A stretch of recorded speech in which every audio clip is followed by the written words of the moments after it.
Assalamualaikum warahmatullahi wabarakatuh. Perkenalkan, nama saya Ike Putri Lestari dengan NPM 612024, Prodi Sarjana Kebidanan tingkat 1. Saya membuat video ini untuk memenuhi tugas mata kuliah Ilmu Kandungan dalam Kebidanan. Pertama-tama, saya akan menjelaskan apa itu C. cervix. C. cervix atau kanker leher rahim adalah kanker yang terjadi pada serviks uteri, suatu daerah pada organ reproduksi wanita yang merupakan pintu masuk ke arah rahim yang terletak antara rahim dan liang senggama. Gejalanya, tanda-tanda dini kanker serviks mungkin tidak menimbulkan gejala. Tanda-tanda dini yang tidak spesifik seperti sekret vagina yang agak berlebihan dan kadang-kadang disertai dengan pendarahan. Gejala umum yang sering terjadi berupa pendarahan per vaginam atau pasca senggama, pendarahan di luar haid, dan keputihan. Pada penyakit lanjut, keluhan berupa keluar cairan per vaginam yang berbau busuk, nyeri panggul, nyeri pinggang dan pinggul, sering berkemih, buang air kecil atau buang air besar yang sakit. Gejala penyakit yang residif berupa nyeri pinggang, edema kaki unilateral, dan obstruksi ureter. Pengobatan tergantung pada stadium perawatan termasuk operasi, radiasi, dan kemoterapi. Kasusnya di sini yaitu seorang wanita 45 tahun mengeluh keluar darah per vaginam sudah 2 minggu. Pendarahan dimulai dari sehabis hubungan seksual. Sebelumnya riwayat pendarahan setelah hubungan seksual, 1 duk atau hari, rasa tidak nyaman di perut bawah saat dilakukan pemeriksaan inspekulo, tampak nodul di serviks berbenjol, rapuh mudah berdarah. Bagaimana pengkajian pasien tersebut dari anamnesis, pemeriksaan fisik, pemeriksaan ginekologis, penunjang, sampai penata laksanaan. Diagnosis secara kebidanan yaitu diagnosis kanker serviks diperoleh melalui pemeriksaan klinis berupa anamnesis, pemeriksaan fisik dan ginekologik termasuk evaluasi kelenjar getah bening, pemeriksaan panggul, dan pemeriksaan rektal. Diagnosis kanker serviks diperoleh melalui pemeriksaan histopatologi jaringan biopsi. Pada dasarnya, bila dijumpai lesi seperti kanker secara kasat mata, harus dilakukan biopsi, walau hasil pemeriksaan pap smear masih dalam batas normal. Sementara itu, biopsi lesi yang tidak kasat mata dilakukan dengan bantuan kolposkopi. Biopsi serviks merupakan cara diagnosis pasti dari kanker serviks. Sedangkan tes pap atau kuret endoservix merupakan cara pemeriksaan yang tidak adekuat. Pemeriksaan laboratorium klinik berupa pemeriksaan tes darah tepi, tes fungsi ginjal, dan tes fungsi hati diperlukan untuk mengevaluasi fungsi organ serta menentukan jenis pengobatan yang akan diberikan. Penyebab terjadinya kelainan pada sel-sel serviks tidak diketahui secara pasti, tetapi terdapat beberapa faktor yang berpengaruh terhadap terjadinya kanker serviks. Etiologi yang pertama yaitu HPV atau Human Papillomavirus.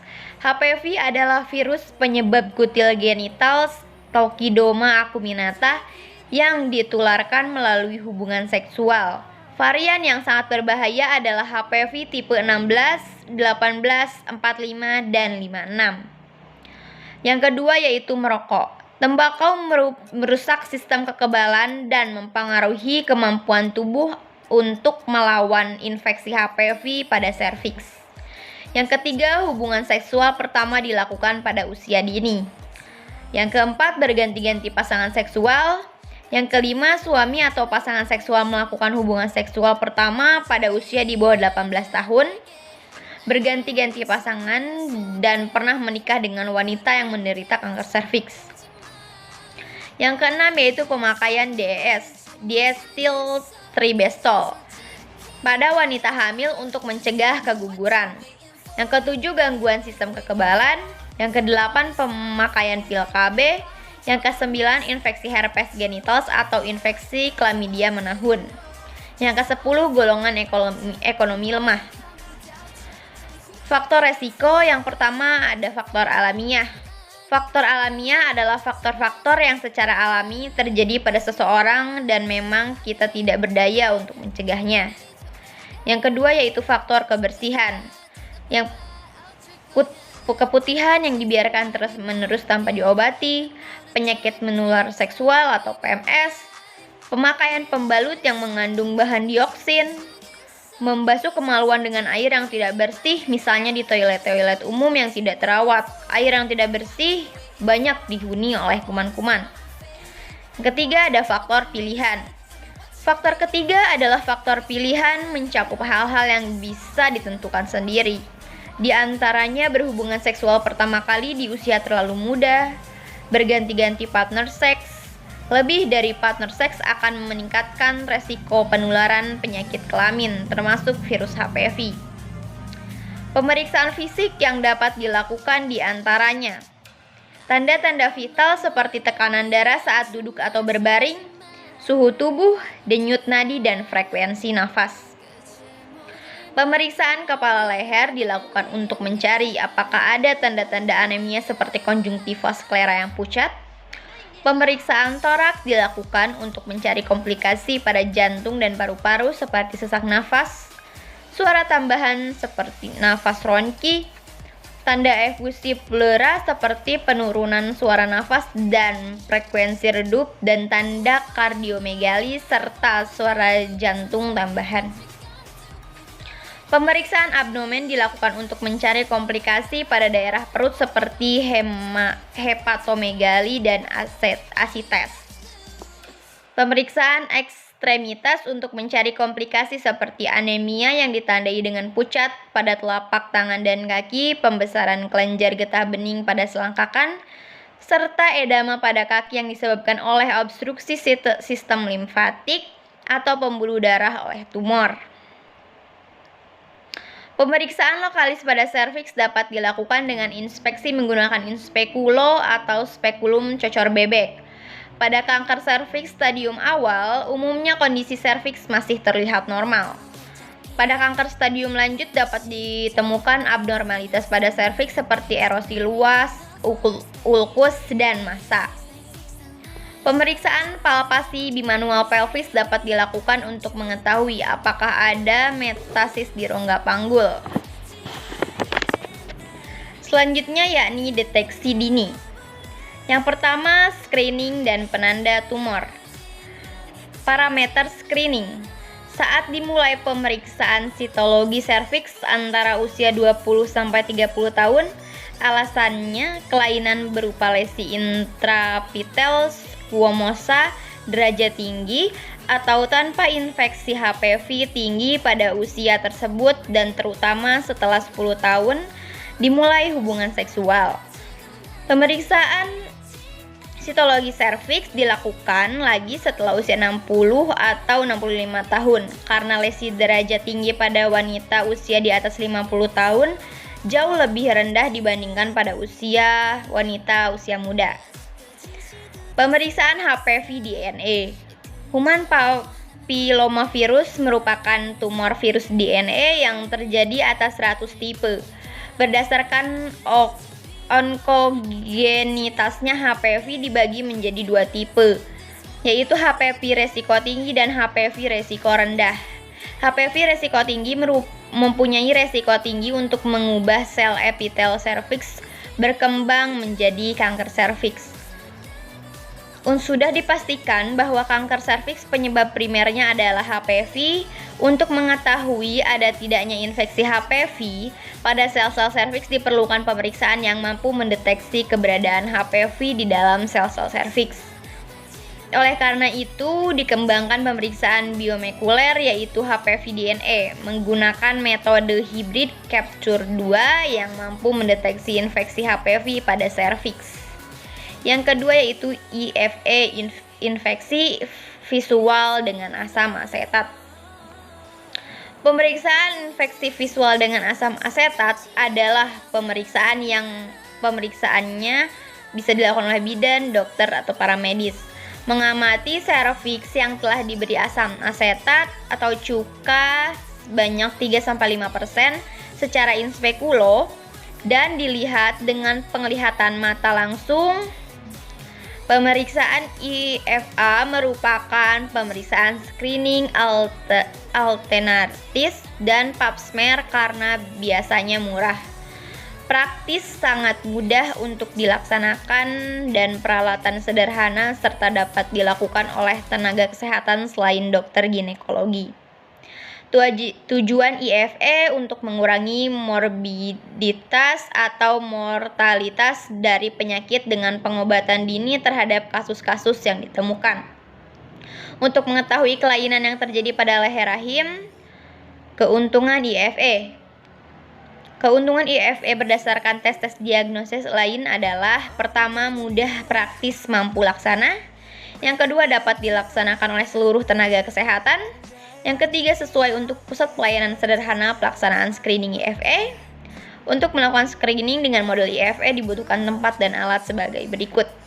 Yang pertama, ruang tertutup karena pasien diperiksa dengan posisi litotomi. Yang kedua, meja atau tempat tidur perika yang memungkinkan pasien berada pada posisi litotomi. Yang ketiga, terdapat sumber cahaya untuk melihat serviks. Yang ketiga, spekulum vagina. Yang kelima, asam asetat sebanyak 3-5%, swab lidi berkapas, sarung tangan. Cara kerja IFE: yang pertama, sebelum dilakukan pemeriksaan, pasien akan mendapat penjelasan mengenai prosedur yang akan dijalankan. Privasi dan kenyamanan sangat penting pada pemeriksaan ini.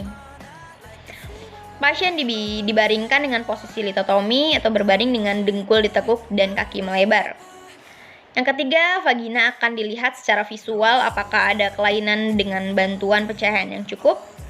Yang keempat, spekulum atau alat pelebar akan dibasuh dengan air hangat dan dimasukkan ke vagina secara tertutup. Ayo dibuka untuk melihat leher rahim.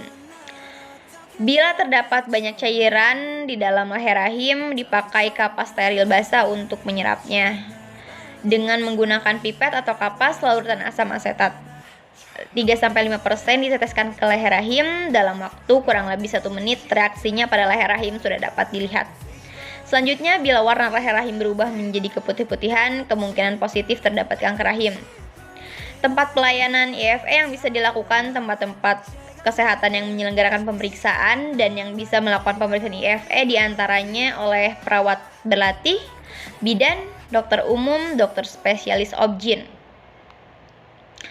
Untuk pencegahan kanker serviks, banyak hal yang bisa dilakukan, yaitu antara lain menghindari beberapa penyebab dari kanker serviks seperti merokok, berganti-ganti pasangan hubungan seksual, melakukan hubungan seksual di usia muda, dan ibu dengan paritas lebih dari 5 cc, selain dengan imunisasi HPV dan menghindari faktor resiko. Ada beberapa screening yang bisa dilakukan secara teratur dan kontinu agar kanker serviks bisa dideteksi saat stadium awal sehingga dapat segera diobati. Beberapa screening yang bisa dilakukan yaitu dengan tes IFE dan pap smear. Lalu selanjutnya yaitu penata laksanaan kanker serviks. Penata laksanaan kanker serviks dilakukan berdasarkan stadium kanker tersebut. Modalitas terapi dapat berupa pembedahan, kemoterapi, dan radioterapi. Selain terapi definitif kanker, dibutuhkan terapi suportif seperti perbaikan kondisi umum dan terapi paliatif pada pasien kanker stadium lanjut untuk meningkatkan kualitas hidup pasien. Mungkin cukup sekian yang bisa saya sampaikan mengenai diagnosa, pemeriksaan fisik, lalu penata laksanaan cas serviks. Mohon maaf bila masih banyak kekurangan pada penjelasan saya. Terima kasih atas waktunya. Assalamualaikum warahmatullahi wabarakatuh.